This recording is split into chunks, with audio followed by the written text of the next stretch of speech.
A disappointing end to what otherwise was a really fun week of Cubs baseball. That and a whole lot more starts right now.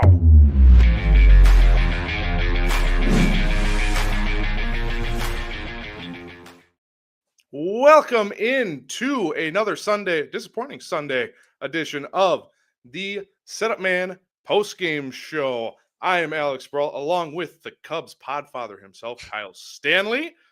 And if you haven't already, make sure to subscribe, comment, like this video, share it with your friends, family, whatever Cub fans you know. Share it with all of them.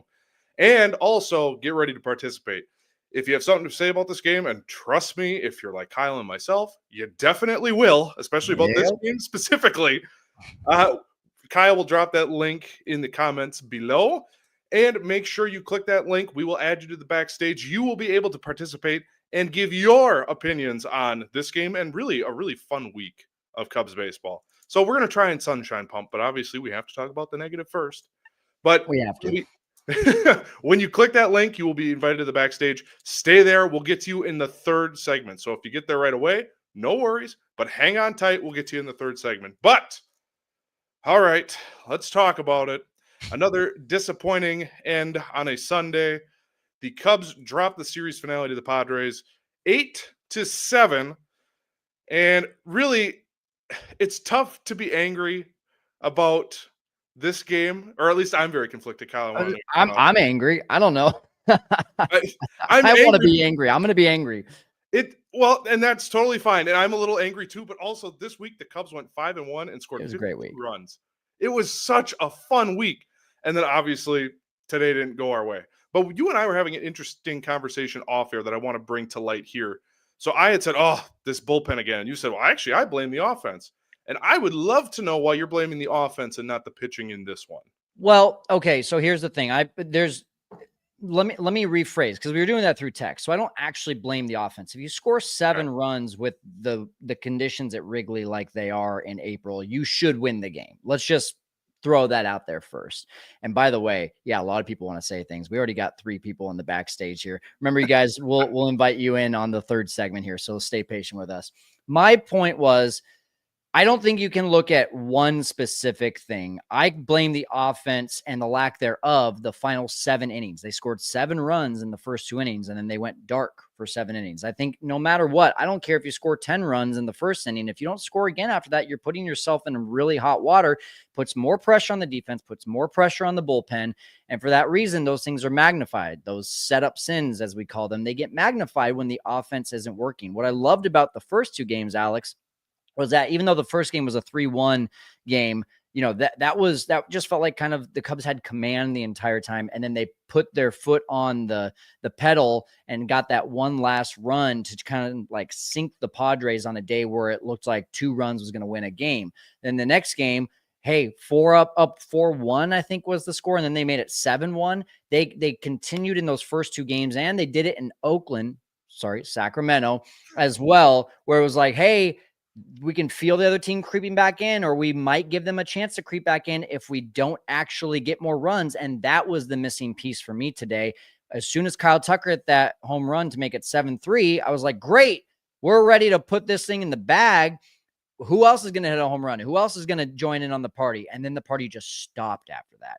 And so that was my issue, was just not putting the Cubs' proverbial foot on their throat and finishing the job.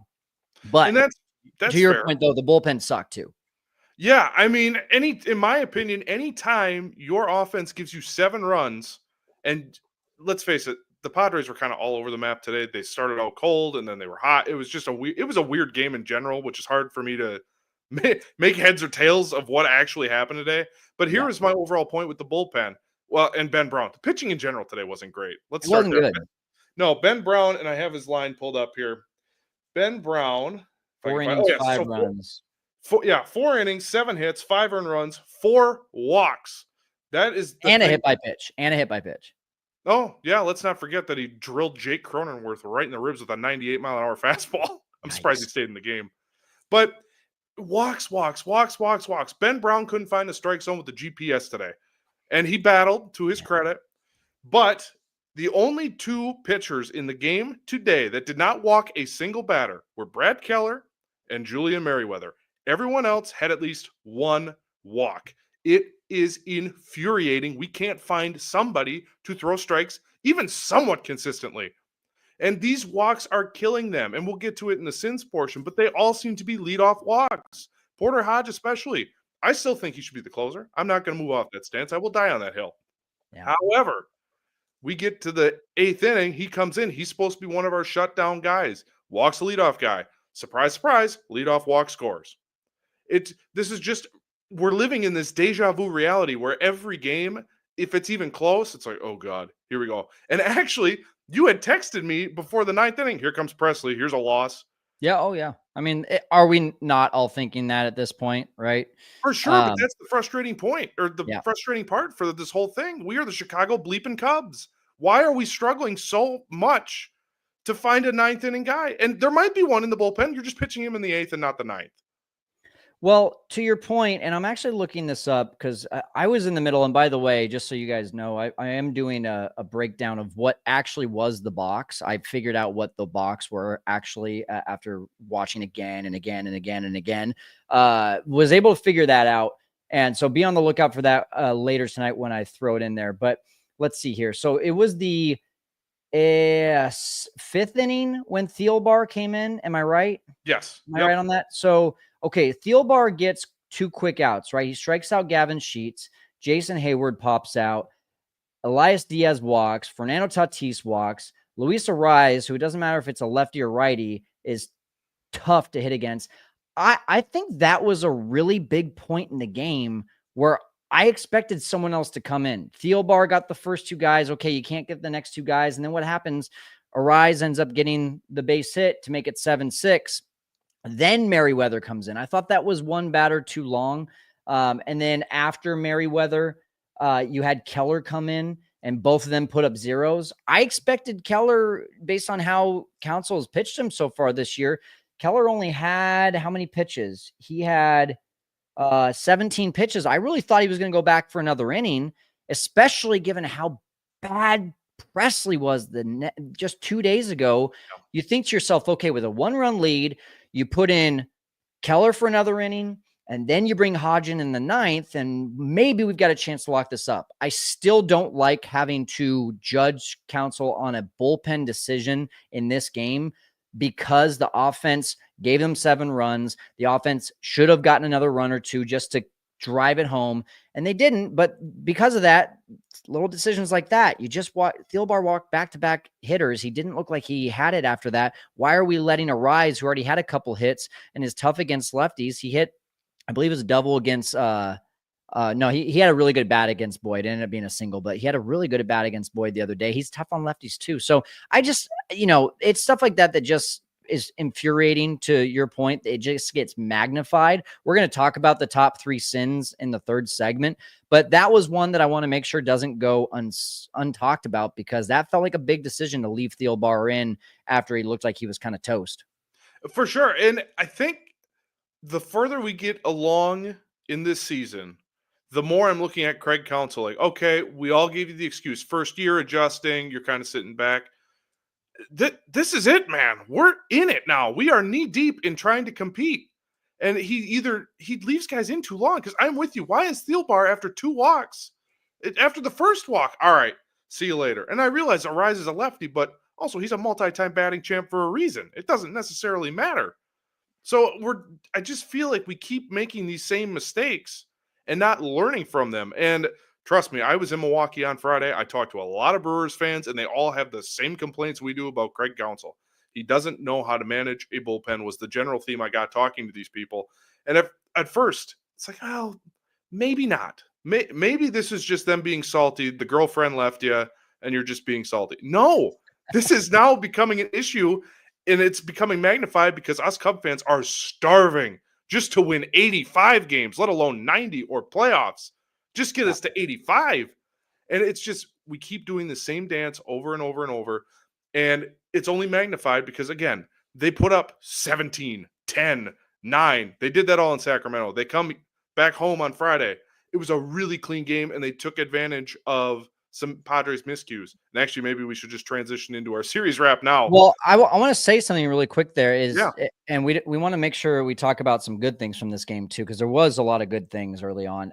But I think it's, even when you see JD, who, by the way, the Cubs own Marquee, so there's only so much negativity that Marquee is allowed to bring. When JD is on a broadcast being like, yeah, Merriweather has been not used a whole lot this year. In fact, he's only faced 9 batters this year, but pretty good numbers in a small sample size. You can just hear him being like, why the heck aren't we using this guy more often? And that's, soft to say because he got up in the bullpen. I'm sorry. It's just soft. That's not a thing. Not this early on. It's just not a thing. 2 days in a row is not a thing. 3 days in a row, that's a thing, but it's not. But hey, some good things here. I was like ready to turn off the game after the top of the first inning. Like that was ugly. And for the Cubs to bounce back now, Ben Brown was bad. Kyle Hart was terrible. Yeah. He had no idea where the ball was going. I just really enjoyed a couple really key at bats there. I really enjoyed the Kyle Tucker at bat because you get the first 2 runners on. 2024, 2023 Cubs don't cash in on that. They roll over, hit a ground ball double play, and it's still 3-0.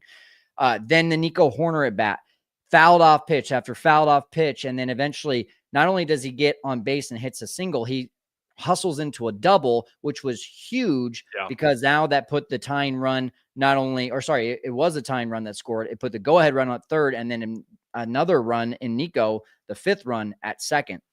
I thought that was huge. And then, the box, we'll talk about that a little bit later on. The box were just weird, but that was helpful. And for me, the Kyle Tucker home run, welcome to the Cubs, man. Wrigley Field, your first Cubs home run on a 2-strike pitch. That was really cool. So a lot of stuff to celebrate in this game. It just sucks that it comes down to an error that, if you watch that again, it looks like the ball may have even gone through Justin Turner's glove. It's so strange to watch the replay on that. You can't tell. But the problem is that when you don't continue to put runners on and score more runs, these things just get completely magnified. And that's why we're sitting here talking about Craig Counsell, talking about the bullpen, talking about the defense, because the offense just stopped scoring after 2 innings. That's my thought. Yeah. And I don't disagree with you. I would like to see even more traffic, but that's just me being selfish. The Cubs, I want to point this out too, because now we've talked about this game. I want to talk about the series as a whole. I want to do some sunshine pumping tonight. The base running for this team is worlds better than it has been in the past couple seasons. It is crazy. Like, even, I believe that was Friday, Seiya Suzuki, again, similar to PCA in Arizona, beats out what looked like a routine ground ball. He beats it out at second. That just sparked more of a rally, and they score a couple runs off it, and that was the difference in the game. They also took advantage of a lot of Padres' errors, especially in the infield. It was really strange seeing Manny Machado have a brick glove this weekend. I compare him to like Nolan Arenado and like the greats of fielding. He had a really nice play on JT earlier in the game today, though. That was a good play. That's what I expect. So just these routine rollovers, and granted, I think there was one Matt Shaw hit. I think it was 106 off the bat, but still, just to see him not make those plays, and then they capitalize, which was the biggest thing for me. Yeah. This team is legit. Today, yes, don't let today fool you. And yes, the bullpen, they need to figure that out. Yeah. But the offense, and outside of Ben Brown so far, the starting rotation has looked really good. This team's legit, folks.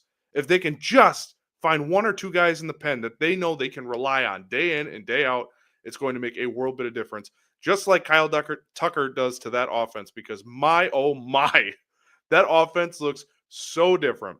Seiya Suzuki looks so different.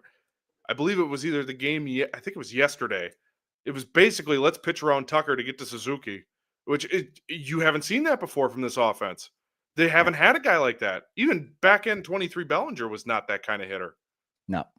No, it's amazing. I mean, and just so I know, are you wanting to focus on the series right now? Or are you still just like, let's transition to more. Yeah. Well, no, the reason I asked that is because I wanted to see if we're transitioning over there. I just think that, like, when you have a guy like Kyle Tucker in game 1, okay, I'm going through this. Game 1, when the Cubs won 3-1, Kyle Tucker goes 0 for 2 with 2 walks. In game 3, in game 2, Kyle Tucker goes 1 for 4, and the Cubs win 7-1.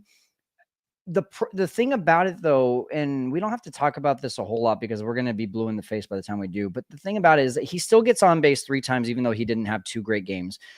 And the just like, it's a feeling. It's just a feeling of, okay, Tuck is up.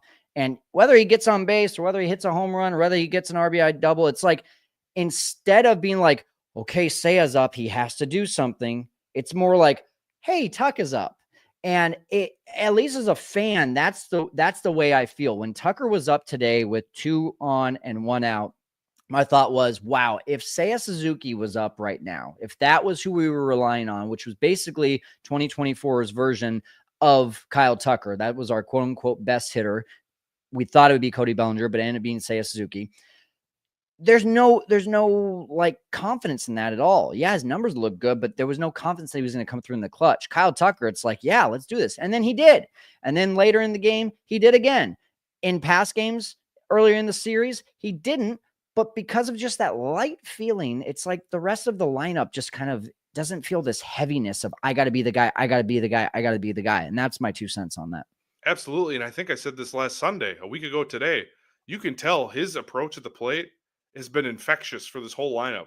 Yeah. Even Matt Shaw had 2 walks today, which I guess that's an at bat I wanted to talk to you about too. And I forgot to get that in the first segment. But so they pull out Matt Shaw for Michael Busch late in the game with runners in scoring position. Am I crazy for wanting to see Matt Shaw take that at bat? Was it a righty or lefty? That was when I was knee deep in making my breakdown, I'll be honest. I believe it was a right-handed pitcher yet. Yeah, I think it's weird. I was more irritated, to be honest, that we ended up seeing Michael Busch, who is our quote unquote Gold Glove first baseman, is the way that Jed has talked about him, not being utilized in a close game at the end of the game on defense. I think I would have, if you were to ask me right now, who would I rather have in the clutch, Michael Busch or Matt Shaw? I would lean Michael Busch. I wouldn't be like, oh my gosh, it's so much different. I would absolutely have Michael Busch. But if you ask me, who would I rather have on clutch defense right now in the field in a close game late? Is it Michael Busch or Justin Turner?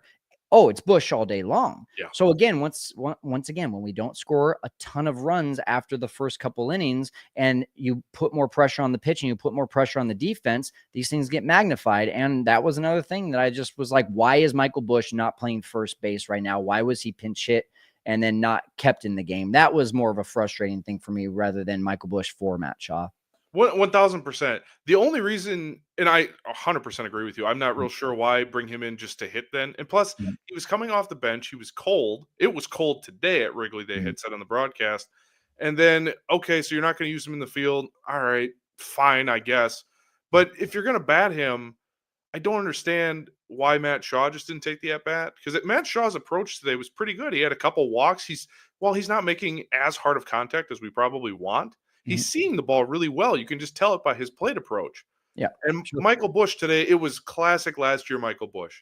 First pitch, he was swinging no matter what. You could just see it. And then he had a 3-1 count, another breaking ball. It's like, dude, stop. Don't swing. Like, it's 3-1. Yes, you want to get your pitch, but he's not going to throw you anything good. First base was open at this point. So I hated the approach. I don't know that it made a giant difference in the game because who knows? The way Matt Shaw's been hitting, maybe it doesn't matter. But I just thought it was very strange. Let's use, as you said, our Gold Glove first baseman. All right, fine. You want to hit him against a righty? Cool. I'm all right with that. I didn't love it, but fine. But then to not use him on defense, Michael Busch makes that play all day long. Oh, yeah. Oh, yeah. So I agree. That was the one frustration I had. But overall, as a series, like I said, base running was awesome. I thought the defense outside of today was really, really good. And yeah, I mean, we're going to come back to this whole, and I feel like I'm just circling at this point. We're going to come back to the same issues at the end of the day. It is going to be bullpen, pitching, and for God's sake, can someone just throw strikes consistently? That was my biggest takeaway today. And no, we'll get to the sins in a second. They didn't deserve to win the game today. They didn't play good enough to win the game today. But they were still up 7-3. They could have won this game and could have swept one of the better teams in baseball. And guess what, folks? It doesn't get any easier. They got Texas coming to town starting tomorrow. Yeah. Well, overall, though, to get a series win against a team that was 7-0 coming in after you swept the A's, it's your home opener. I wanted to get greedy today. We should have won that game, but at the same time, to win a series, we're 7-5.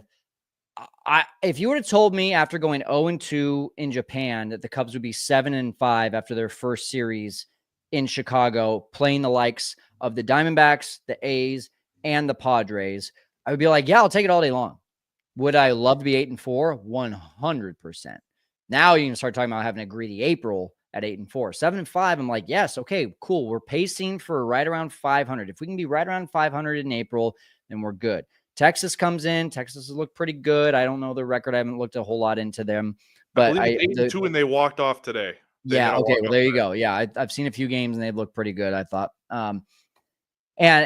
But you're going to miss DeGrom, right? Because he just pitched yesterday, so that's good. This was the big thing for the Cubs, was missing Michael King and missing Dylan Cease and taking advantage of that, and they did. At the end of the day, they won a series without having to face the two of, really, let's be honest, some of the best pitchers in the NL.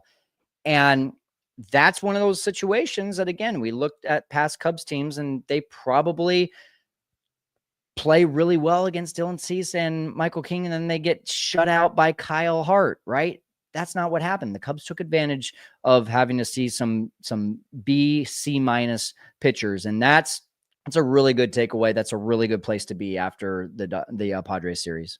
Absolutely. And if I would have told you Thursday, hey, Cubs win the series this weekend, I think we all be overjoyed.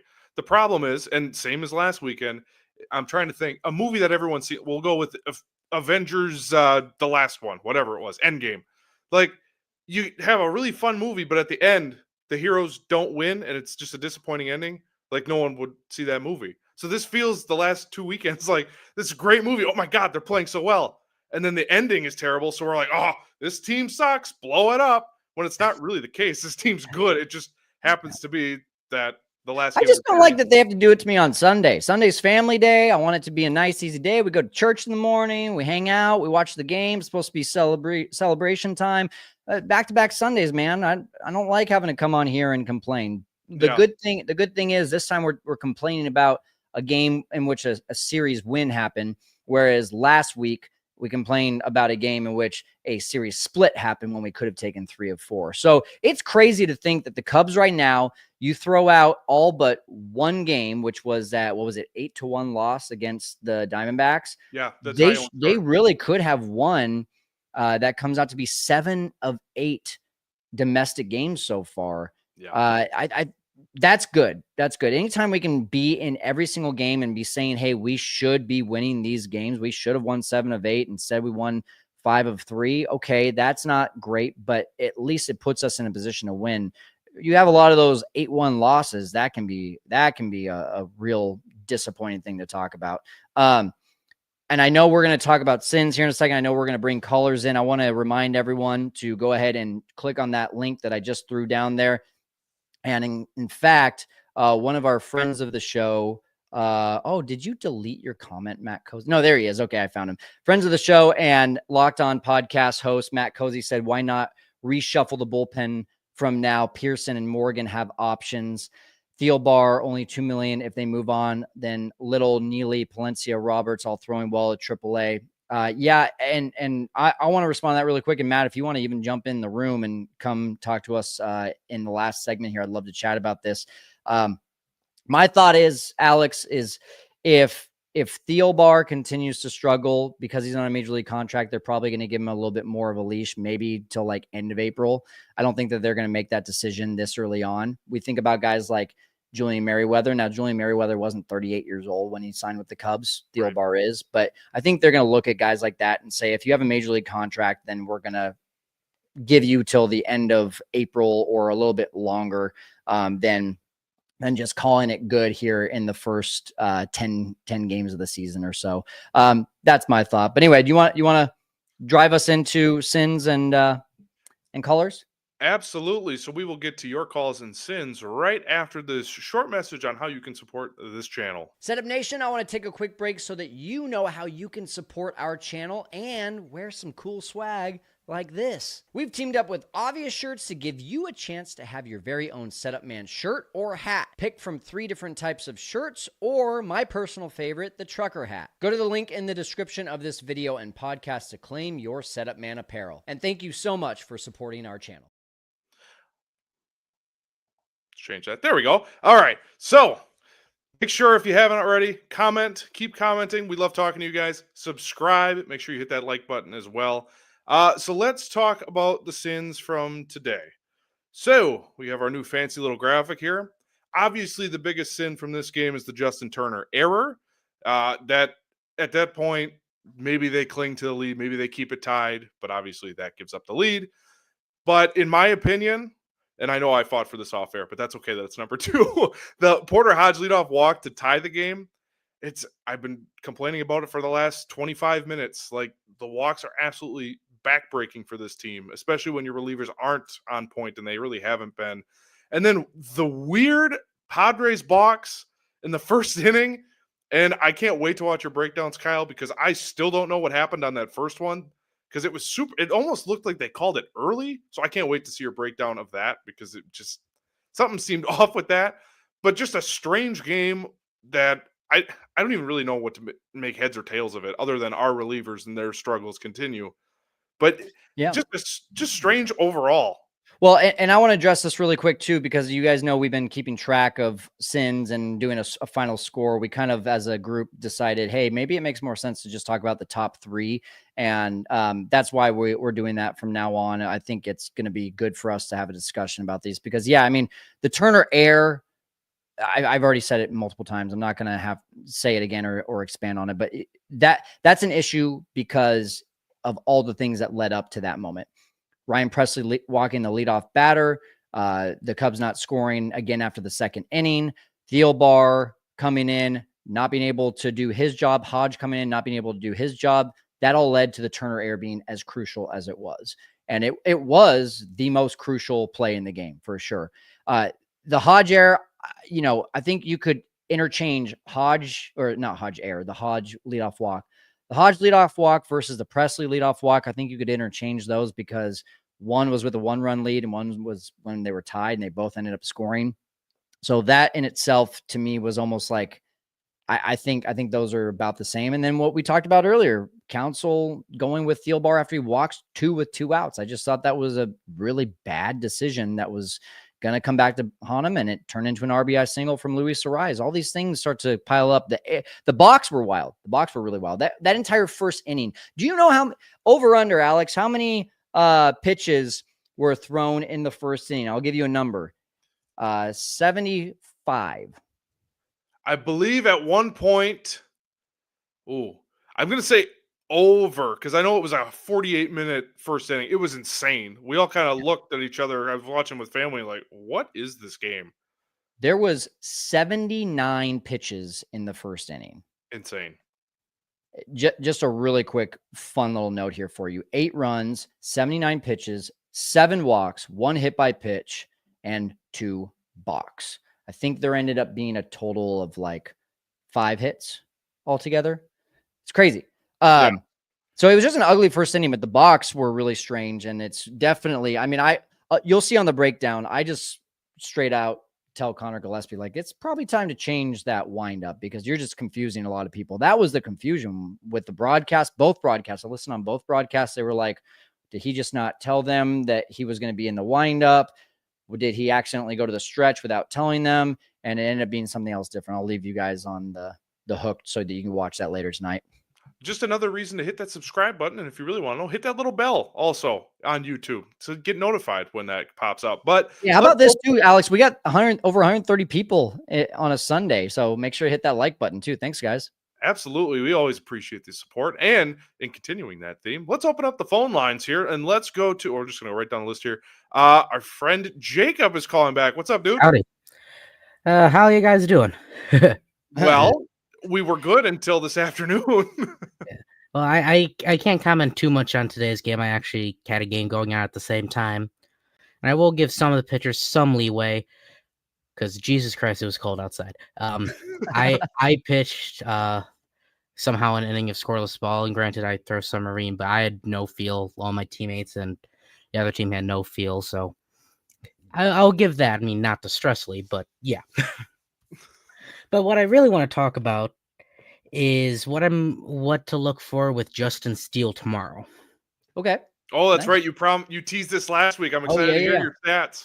Yeah, and why I'm slightly worried about him currently. Okay. So last year, we'll just start going down some of the lists. He had a ground ball rate last year of 45.6, which was his lowest since 22, if I remember correctly. Right now, it's at 40. Before his last start, it was at 33, which is extremely low. Launch angle sweet spot, so it's in that range that's supposedly that you would get a barrel if you hit it high enough. 30.9 last year, 38 even right now. Exit velocity last year, 86.4. This year so far, 91.1. He's actually one of the worst in the league right now with that. Yikes. Barrel rate last year, 4.2. Take a guess for this year. Why don't you? It's got to be higher because he's giving up more home runs. Yeah, quite a bit. 10. Yikes. He's and there's a bunch of other stuff like You have average velo on the fastball?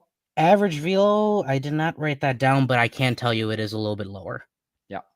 That's been my biggest issue, or my biggest concern with him, is his velocity on the fastball. He was sometimes 89 in that last start against the A's. Yeah. And like the two biggest ones for me is pull air percentage. So just how much you pull the ball in the air, which is statistically the ball with the best average, best power, all that. Last year, 16.4. This year, 24. Yep. And then solid contact rate last year, 4.7. This year, 8. Yeah. So there's a lot to be concerned with. The biggest thing I would say, Jacob, and we're gonna have to roll on to the next color because we got a lot of people in the backstage here. But the biggest thing I would say is we still have a really small sample size. He's one of those guys that I'm really holding out for, like that 5th or 6th start. If the velo is still down, if he's still getting hit, now we start to worry. But sample size wise, I think it's just a little too early for us to press that panic button personally. And the one thing I will say is real quick. This is what I'm going to be looking for is that he throws pretty much a cut fastball. So he's on the side of it. So it gets this type of spin coming in towards the batter. And at least from what I could see from Baseball Savant with spin and everything, he's getting more behind it. His spin efficiency is low, which means he's not going to get that carry. And so with him attacking the zone as much as he does, that's where I'm getting worried because he's throwing the ball essentially right down the middle as a poor fastball and it's getting killed. His changeup's getting killed. His slider's getting killed because he's not throwing the fastball good. But I just want to say that, and yeah. No, thank you for the stats, man. That was great. Yeah, appreciate it. Thank you for coming prepared. We will talk to you soon, all right? Yes, thank you. Thank you. All right, let's keep the line moving. Let's go to Madeline. Madeline, how are you? Oh, you are muted. You're on mute, Madeline. Hi, guys. Hi. What's happening? Hi, how are you? Good. Good to see your face. New caller. Oh, new caller, but I listen every week. And my boyfriend is Eddie. So we're always like together listening and watching. And I'm always. We met at CubsCon. Yeah, of course. Yes, I know. Yeah. I love you and I listen every week. So I can't believe you remember that. But that's very nice of you. But yes, long time listener, first time caller, because we just got home from the game and I kept it together, but barely. I am so pissed about what the situation. I'm like losing my mind. So I kept it together, but I was like, I'm calling in because I know that I think that you guys will agree with me on this, and hearing what you guys said during the intro to the show, I know you'll agree because I echo a lot of your points, but what the hell is going on? Like, so Presley walking the 9-hole hitter in the ninth inning is Yeah. diabolical. You cannot walk the 9-hole hitter, period. And I know you guys talk about that as a sin all the time. But especially like, so it's always a sin, but especially today when it was, Fernando we Tatis right after him. Yeah. Fernando Tatis. So I know Eddie's gonna come on here later and he's gonna come on and say it wasn't Presley's fault that we lost. But he walked the 9-hole hitter, which gives them a free extra out, and then it turns over the lineup. So the 9-hole hitter gets on. Like if the 9-hole hitter gets on via a hit or and earns it, I'm more okay with that. But giving him a free pass and then turning over the lineup and giving them an Yeah. extra free out, that's unacceptable to me. And then so basically I think Presley needs to throw more first pitch strikes. He needs to get ahead in counts. It feels to me like he's always pitching from behind. And then today, he puts the 9-hole hitter on via a walk, which puts more pressure on him. He has to throw more pitches in the zone to hitters who can rake, to tease and arise and the top of their lineup. So it puts more pressure because is he going to steal, is he the running game and all of that. So it puts more pressure on Presley and it puts more pressure on the defense. So then Presley has to throw better pitches and more pitches in the zone to guys who can rake in the top Yep. of the lineup. So that's problematic. And it feels like he's always pitching from behind. And so, Madeline, I'm just going to give you a heads up. We got a lot of people in the back room, so I am going to have to cut you off after this next one. But thank you so much. yeah, all I wanted to say was just that I'm very concerned about having him as our closer, and it feels like deja vu with last year with Alzolay and Neris. And I just get anxiety every time I see him warming in the bullpen. Every time. And Every time. I don't really know why we didn't get a legit closer after last year and all the blown saves and everything that happened last year. So I just wanted to discuss that because it's unacceptable, and I feel like it's already happened a few times, and I see it happening a lot more in our future. And I hope we'll see if they end up putting Hodge as the closer, but then who's our setup guy. So I'm curious to see what happens, but I have a lot of feelings about what happened today. So we all do. We all do. We call him Ryan Stressley for a reason. But Madeline, thank you for calling in. Thanks for letting me vent, guys. Have a good one. You too. Thanks. Let's go to the aforementioned Eddie. Eddie, welcome to the program. Oh God! Right after Maddie. Well, yeah, you got to try and top that now. Oh, I can't top that. She's great. But how fun was Saturday, guys? How fun was Friday? Yeah. It was awesome. I mean, today sucks, right? Like you blew another game. To the point you guys said earlier, like we didn't deserve to win that game. Like they out hit us, I think, more than double. We were at the game. I didn't watch on TV. Like, would be great to steal a game from a great team. And like Maddie said, that wasn't Presley's fault. He got the double play ball. Like, what do you want your closer to do? I don't. Personally, I'd like him to not put runners on at all, and just I want be none of them to. I want none of them right. to. But like Porter Hodge, right? We give him a pass because he's been great. He did the same thing, right? Like, I don't know. You won 2 out of 3 from a great team. You could have stole one. You didn't. Okay, let's go get 2 out of 3 from the Rangers. Like, I don't know. The problem for me right now, and this is not this year. This is a future thing. I'm already seeing the Michael Bush arbitration, the Michael Bush this. Well, he's a platoon player. He can't hit against lefties. We don't even give him a freaking chance. No. On Friday, they pinch hit him in the 5th inning. Like, what are we doing there? And then thankfully yesterday they didn't. Hits a double because he's awesome. I mean, he's gonna strike out. He has a high strikeout rate. We get that, but the power that comes with it. I think they said on the broadcast that Council's like, we don't want to trade you not striking out for giving up power. Like he has power. He's a good hitter. I just see this Ricketts Cubs thing of we spite him in arbitration because he's a platoon player and then he goes out somewhere else and is awesome. So setting that up for everyone. Hey, you took 2 of 3 from the best team in baseball coming in. I mean, they had one less win than the Dodgers, but that's a damn good team. Absolutely. Wish you would have won another one. Hey, keep it afloat for April, and then go dominate some bad teams. Let's do it. That sounds good to me. Eddie, thank you for the call, man. Sorry Thank that you, the guys. experience wasn't what you wanted today. Yeah, we'll be okay. Thank you guys for doing Yeah. this. Thank you. Let us go to now our friend David calling in. David, how's it going today? Good, guys. Couple observations. We are 2 Sunday bullpen meltdowns from having a 7-game winning streak, Yep. consecutive Sundays. I'm going to push back just a tad, Kyle, on giving the bullpen or giving Theobar or some of these guys in the bullpen a little bit more leash till the end of the month. We can't afford that, number one. Serious teams that are serious about winning would not have a problem cutting Caleb Thielbar loose, eating the 2 mil, and bringing Luke Little up. I mean, come on. Caleb Thielbar cannot hit the strike zone if he placed the ball over the plate by hand.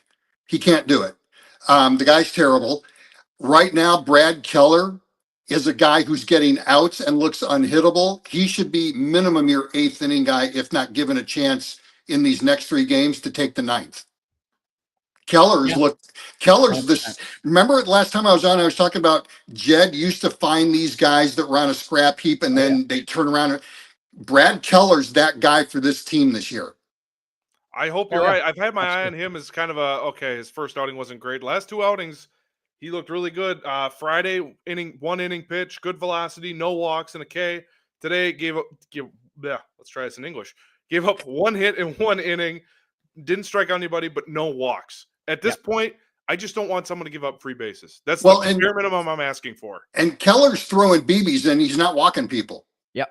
Yeah. Exactly. So this, I've been around teams before where the general manager will make a statement early in the year and they will cut somebody, eat the salary, and that sends a message to everybody else in that bullpen. Hey, get your act together or we're not going to be afraid to send you down or cut you loose.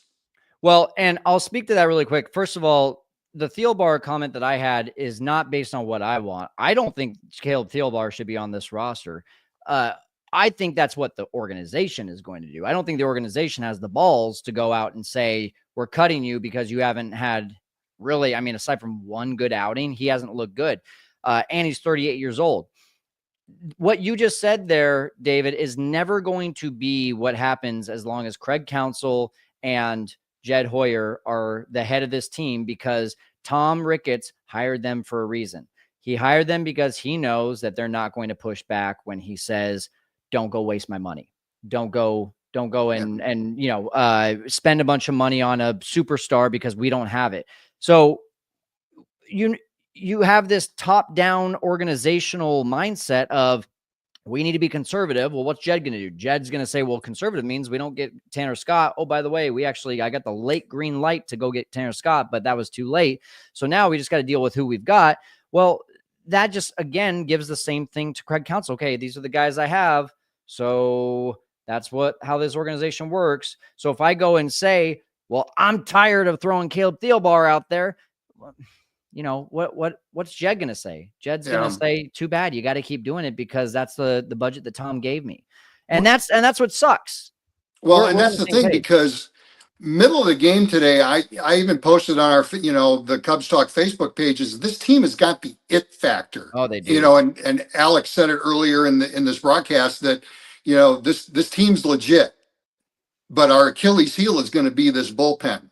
And here we go again. I mean, the bullpen between last Sunday and today, to me, that's 2 blown saves, even though we were up by multiple, 4 or 5. And today we were up 4 runs. By the time we got done with the second inning, we were up 7-3. We should have been able to hold that lead, because the Padres did not hit really the whole. I mean, yeah, they had some base hits, but they weren't slugging that whole series. Yeah. Yep. We had it. I mean, we had it. Now that's the sky is falling and all that. But let's look at it this way. We still haven't lost a series this year. And we're in the toughest schedule in the toughest month. We did lose in Japan. We lost that series. Well, okay, fine. To me, Japan doesn't count. I mean, it was just that was a mess. But this is a darn good team. And I hope Jed will grab the pair that he needs to grab and look at Ricketts and say, look, we've got to make a change. Yeah. And I'm going to make the change. And if you want to show me the door, show me the door. And one last thing, and I make this quick. If you want to see someone lay out Tom Ricketts, Ken Rosenthal on Fair Territory recently did a diatribe on Always. Tom Ricketts and the whole top-down organ. I would encourage everybody that's watching this to pull up Fair Territory on YouTube and watch Ken Rosenthal. He lays Ricketts out. I mean, fillets him to the bone. He's been doing that all off season. But Dave, thank you for calling in. We got to keep moving. We got time for at least one more. We'll try and get to as many as we can. We got to go to the father of Delmetrics, Cody Delmendo, making his appearance on the show. What's going on? I come to you guys from my car. Can you hear me? Oh, yes. Yeah. We Did got you go to the game? No, but I was listening to you guys on my way home just to listen Thank to you. other people. Yeah, you're welcome. So I'll just kind of go off what I've kind of listened to people say, because I've already kind of vented my whole stuff on my show, obviously. But with Thielbar, I'll just say this: like, I believe, and you guys can correct me if I'm wrong, but I believe Luke Little is on the injured list, and he's not able to come off until the 11th. I believe that's it. And to me, yeah, like if Thielbar continues to walk guys, sure, maybe you could cut ties early, but I do tend to agree with you, Kyle, that, at least through the end of April. Mm-hmm. But overall, this bullpen, like I tweeted this after the loss to the Diamondbacks last Sunday, like they will figure it out. It was so bad last year and they still figured it out. But the thing is they didn't figure it out until June. Yeah. You know what I mean? Like they got to figure it out before May 1st. Yeah. And I do feel more confident with the closer situation, not necessarily because of Presley, but I do feel like they could easily just go to Hodge if things really go off the rails with Presley. I'll say this about Presley. Yeah, he shouldn't walk the leadoff man, but I do feel like even though he's going to too many deep counts and the guy he walked today, it wasn't a competitive pitch. I do feel like once he puts himself in a situation, he kind of like, I don't want to say locks in, but I don't feel like it's Hector Neris. Hector Neris is walking guys, and then he gives up some hanger that goes over the fence. Presley hasn't done that outside of the Saturday game against the Diamondbacks when they were up 4-1 late. And right. but he still saved the game. What helped there was you were up 3 runs. I'm not saying that I feel confident in Ryan Presley, but I am saying that it's not exactly Hector Neris. And I know no one will agree with me on that. And you guys probably don't even agree with me on that. I think I'm willing to wait a little bit longer and see if he locks in, because this is kind of what he did with the Astros last year. And who knows? I don't know. But I do feel like if things do fall apart, at least you have a guy in Hodge who did do it last year and has the stuff. And I just think that at some point they are going to have to, once Little is available to come up, get him in there. That's your lefty. And then, like the situation with the bullpen is you need young guys to step up. That's the fact of the matter. I can sit here and complain about not getting Kirby Yates or Tanner Scott or whoever, right? I can sit here and do that, and it's all like true. But at the same time, like some of the best organizations in baseball, they develop their bullpen from within. And this organization touts about this pitch lab and the infrastructure and all this. And while they've had some wins, Brad Keller, definitely a win right now, right? Yeah. Julian Merriweather 2 years ago, you picked up off the street. And if he wasn't hurt last year, he's probably given you 2 really good years, and he's off to a good start this year, right? Hodge, it seems like a homegrown guy that has figured it out, but he has command problems at times. Like they're just simply going to need some of these young relievers, whether it's Jack Neely or Daniel Palencia or whoever, like Cade Horton. Yeah. Like if Ben Brown doesn't start throwing strikes in the rotation, then you can move him back to the bullpen too. I hope he starts throwing strikes though, because I think he's more valuable as a starter. But it's just the fact of the matter is that they're just going to need some of these young relievers to step up. It's not what we as fans should have to deal with, but it is just the fact of the matter. But The only pro and the only like silver lining to it all is that I just think that they have a lot of these guys have the stuff. They just have to throw strikes. Yeah. Like Alex said, like they need to start throwing strikes. You can't walk 8 guys today. You know, Justin Turner blew the game, but he didn't lose the game. You know what I mean? Like just throw strikes and let the best defense in baseball freaking help you out, man. Like, I don't know. That's where I'm at. And they need to get the bullpen figured out before May 1st. Pearson needs to step up, man. Like he was good in the second half of last year. Where is that? Get it together. Eli Morgan, like what? Like great hair, great reliever hair, dude. Start throwing strikes instead of meatballs. Thanks. You know? So Absolutely, man. Absolutely. That's where I'm at. Yeah, well, we appreciate you, brother. We appreciate you jumping in. We're gonna have to end the show here. But yeah, I mean, I'll just say one thing, and that is, it's to your point. The bullpen will figure it out. It will be a combination of guys stepping up / Jed having to make some moves. But I also am in agreement with you that it sucks that we always have to, quote unquote, figure out the bullpen rather than going into the season with something that's solid. Yeah. So Yeah, thanks, brother. Yeah, no problem, man. Guys. Oh. I cut him out too soon. You have a good day, man. You too, guys. See you. All right. See ya. Whew, the callers really brought it today. We went overtime. So we'll stop. So thank you for your support. Make sure you subscribe, hit that like button. Thank you for all the comments today. Hit that little bell because Kyle's breakdowns are coming, and I can't wait because I still don't know what the box were today. So can't wait to figure that out. But again, thank you for the support. Thank you, Kyle, for joining me today.